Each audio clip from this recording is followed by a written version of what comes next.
Alam mo ba na sa halagang 130 to 180 pesos nga ay matitikman mo na ang masarap na pansit batil patong sa Lower Bicutan, Taguig na hindi tinipid sa dami ng servings, mga rekado at sa mga nilagay na pampasarap na sangkap. Kaya nga kahit mag-iisang taon at kalahati pa lang ang kanilang tindahan ay dinadayo na to at binabalikan ng mga taong nakatikim na ng kanilang masarap na pansit batil patong. Yan guys, nandito tayo sa kabahan ng General Santos Avenue dito sa may Lower Bicutan. Ito lang yung Camp Bagong Diwa. Tapos ito yung Dr. Sabili General Hospital at dinayo natin dito yung Just Pansit Batil Patong. Bago lang to guys, pero meron sila ditong sulit at masarap na batil patong. Kaya samahan nyo ako at tikpan natin yung kanilang batil patong dito.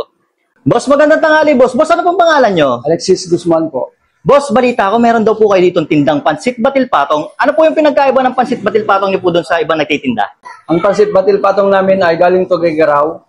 Yung quality at lasa at dami ng serving ay hindi nagbabago. Boss, matanong ko boss, magkano po yung presyo ng Pansit Batil Patong nyo dito? Nagsimula po kami sa 130 hanggang 180. Ah, mura lang po pala, no? Boss, matanong ko na rin, anong oras nag-open tong store nyo? 7 a.m. to 7 p.m. po. Yun guys, nandito nga tayo ngayon sa may Just Pansit Batil Patong. Dito lang yan sa may General Santos Avenue, dito sa may Lower Bicutan. Tapat lang siya ng Camp Bagong Diwa. Meron nga pala sa dito ang Pansit Batil Patong na nagkakalaga lang ng 130 pesos. Yan, yung kanilang regular. At meron din sila dito yung kanila namang special. Yan, 150 pesos yan. Bali guys, sa isa't kalahating taon na pala sila dito, sabi dito, meron daw sila ditong masarap na patil patong. Kaya, tikman natin kung totoo nga. Yan. Nagawa na rin pala tayo ng sausawan natin. Yan, yung maraming sibuyas, sili, may suka, at saka yung toyo na special. Galing doon sa kanila. Yan. Grabe oh. Uy. Daming laman nito. Para kung mag-isa ka lang, yan oh.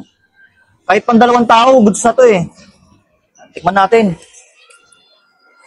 Yan. Pata yung sausawan nito, sibuyas. Natin dito.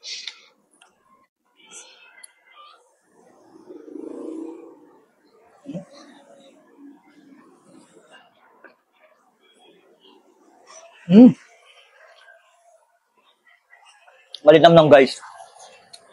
Tulad yung luto nila dito. Lasang lasa mo talaga yung beef niya.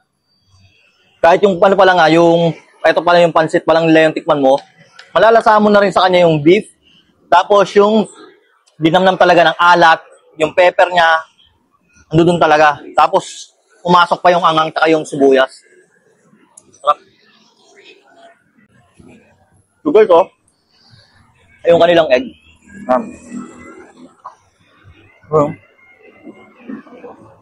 Ito masarap dito. Tapos may kurot na maangang na sili. Nako. Ayun, oh.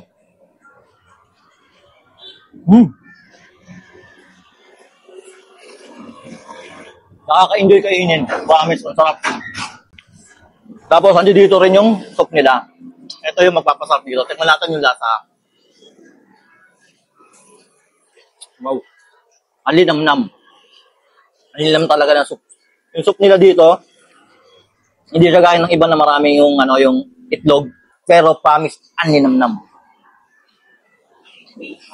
Guys, kung gusto nyo food trip ng ganitong batil patong, open sila dito ng 7 a.m. hanggang 7 p.m. So, tapat lang ng Camp Bagong Diwa at kabilang ng Sabili Hospital. So, ano pang hinihintay nyo? Punta na kayo dito at food trip kayo.